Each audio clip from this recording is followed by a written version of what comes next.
What if time didn't actually fly?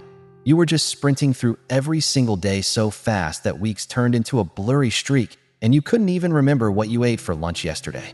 That's the life Leo was living at 34, until one old monk eating a sandwich in a crowded train station said 7 words that made the days suddenly stretch out wide and slow again, the way they used to when you were 8 and summer felt endless. Leo was the guy everyone at the office called the Machine, senior project manager at a fast-growing tech startup. His calendar looked like a Tetris game that never ended. 7 a.m. stand-up, 7:30 client call, 8:15 retro, 9 to 12 back-to-back meetings, lunch eaten over keyboard, more calls, code reviews, Slack pings, emails, emergency fires, repeat until 10 or 11 p.m. He wore it like a badge. Busy is good, he'd say, chugging his 4th coffee. He answered messages at stoplights, in the bathroom, during dates, even when Mia was literally telling him about her dying grandma. He'd hold up one finger, one SEC, and disappear into his screen for 15 minutes. She stopped finishing stories. He measured success in how little sleep he needed. 4 hours was normal, 3 was a flex. He had a standing desk, a smartwatch that screamed at him to stand up every hour, noise-canceling headphones permanently glued to his head, and a second monitor just for Slack. His apartment looked like an extension of the office. Laptop on the kitchen table, charger in every room, phone always within arm's reach. He hadn't cooked a real meal in 2 years. Takeout arrived while he typed. He hadn't finished a TV show without pausing to answer something in 6 years. Even sex got interrupted by notification vibrations. Mia finally made a joke that became a rule. Phones go in the kitchen drawer if clothes come off. His body was sending postcards from the edge. Permanent eye twitch in the left lid. Shoulders so knotted the masseuse asked if he'd been in a car wreck. Jaw clenched so hard at night, he cracked a molar and had to get a night guard. Heart raced sitting still. He gained 25 pounds around the middle from stress eating chips at 2 a.m. while finishing decks. His doctor ran blood work and said, "Your cortisol is what I see in air traffic controllers. You're 34 going on 60. Leo laughed, scheduled a vacation to Bali, then canceled it 3 days before because a new product launch got moved up. He told himself, "When I make director, I'll slow down." He made director. Nothing changed. "When we hit 100 million in revenue, I'll chill." They hit it. Still nothing. There was always another mountain, another fire, another just this one more thing. He couldn't remember the last time he looked up at the sky just because. He couldn't remember the last time he sat on the couch and did absolutely nothing. Even brushing his teeth was optimized. Electric toothbrush with app that tracked strokes while he read emails on his phone propped on the sink. Friends stopped inviting him anywhere because every yes came with, "unless something comes up." Mia planned a surprise weekend away for his birthday. He spent half of it on calls in the hotel lobby because the build was broken. She sat by the pool alone and cried. He felt bad for exactly 6 minutes, then jumped on another call. The day the monk happened was a Tuesday in December, cold, gray, raining. Leo had a huge client presentation 2 hours away by train. He woke up at 5:30, already behind. Showered in 4 minutes, skipped breakfast, Uber surging like crazy, traffic nightmare. Got to the station at 8:57 for the 8:58 train. Sprinted through the crowd, roller bag banging his calves, coffee sloshing on his shirt, AirPods falling out, cursing loud enough people turned. Reached the platform as the doors slid shut. Missed it by 3 literal seconds. Next train, 1 hour and 4 minutes. He stood there panting, staring at the departing train like it had personally betrayed him. His chest got tight, vision tunneled, hands went numb. He thought, "This is it. I'm having a heart attack in a train station." Stumbled to a bench, sat down hard, tried to breathe. People rushed past him like he was a rock in a river. A few feet away sat an old monk in bright orange robes eating a sandwich wrapped in wax paper. Slowly, like the man had nowhere to be for the next 10 years.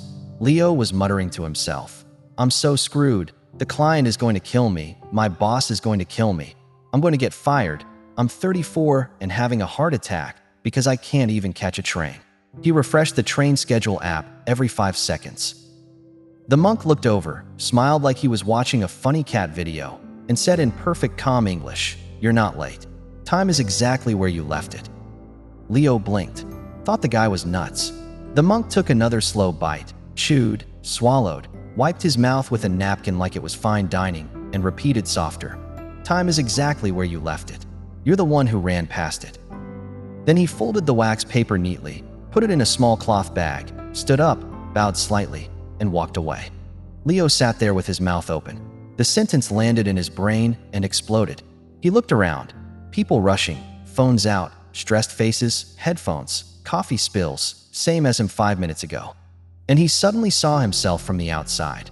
Grown man in an expensive coat, heart attack at 34, crying over a train he missed by 3 seconds. He started laughing and crying at the same time. People gave him a wide berth.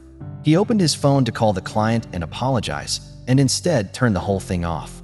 Not do not disturb, not airplane mode, full shutdown. Screen went black. He stared at it like it was a foreign object, zipped it into the deepest pocket of his bag. He bought the saddest train station hot dog in history and a bottle of water and went back to the same bench. Ate it in 20 whole minutes. Tasted every terrible bite. Chewed. Swallowed. Looked at the rain. Watched a little kid chase pigeons. Listened to an old couple argue about which platform. For the first time in forever, his brain wasn't 5 steps ahead. It was just here. He caught the next train, sat by the window, and watched the world go by without opening his laptop once. 2 whole hours. Got home at 4 p.m. instead of 11 p.m. Mia opened the door expecting him to be a stress tornado. He hugged her for a full minute without saying a word. Told her the monk story. She cried. They ordered pizza, put both phones in a kitchen drawer, and ate on the couch talking until 2 a.m. like they hadn't since they first started dating. That night he opened his laptop one last time and made a new desktop background in giant white letters on black. Then he started living it. First week felt like detox. His hands shook reaching for the phone that wasn't there. He caught himself refreshing email in his head. Set hard rules instead. Email only at 9 a.m., 1 p.m., and 5 p.m. for 30 minutes each. Slack off after 6 p.m. and all weekend. No laptop in the bedroom ever again. 1 full day every weekend with 0 screens unless it's to call his mom. People at work panicked. Leo, we need you. He just sent the monk's sentence in chat and left it on read. Projects still shipped. Some shipped better because he wasn't half dead and making mistakes from exhaustion. He started collecting slow moments like treasures. Ate breakfast sitting down with Mia, no phones, 25 whole minutes.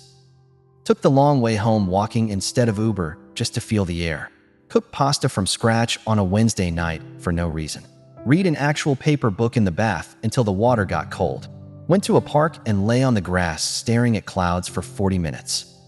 Took Mia to the beach on a random Saturday and left phones in the car. Built a sandcastle like idiots and laughed until their stomachs hurt. His body changed fast. I twitch gone in 2 weeks. Shoulders dropped. Slept 7 hours, then 8, then 9 some nights. Blood pressure back to normal. Lost the stress belly without trying because food tasted better when he actually tasted it. His doctor ran new tests and said, "Whatever you're doing, never stop." 2 years later, he's still at the same company, still kills it at work, but now he's the guy who leaves at 5:30 p.m. sharp and nobody dares schedule over it. He got another promotion because deep work beats shallow, frantic work every time. He and Mia got a dog and walk it every morning slow, rain or shine. He can sit through an entire dinner without touching his phone. He finished 3 books last month. He watches sunsets on purpose now. He printed the monk's sentence on a little card and keeps it in his wallet. Some days he forgets it's there. Some days he pulls it out and reads it 10 times. Either way, time isn't slipping through his fingers anymore. He stopped running past it. If your weeks disappear and you can't remember what you did yesterday, do this tonight. Right? Time is exactly where I left it, on something you'll see tomorrow morning. Then do one single thing slower than you've ever done it. Eat, walk, brush your teeth, anything. Feel how long 5 minutes actually is when you're not sprinting. Then do it again the next day, and the next. Leo never saw the monk again. Tried to find him once. Went back to the same station with a thank you note and a sandwich. Didn't matter. 7 words from a stranger eating a sandwich gave him back the rest of his life. Watch the next story about the girl who ended 10 years of panic attacks with 3 words she started whispering in the dark every single night.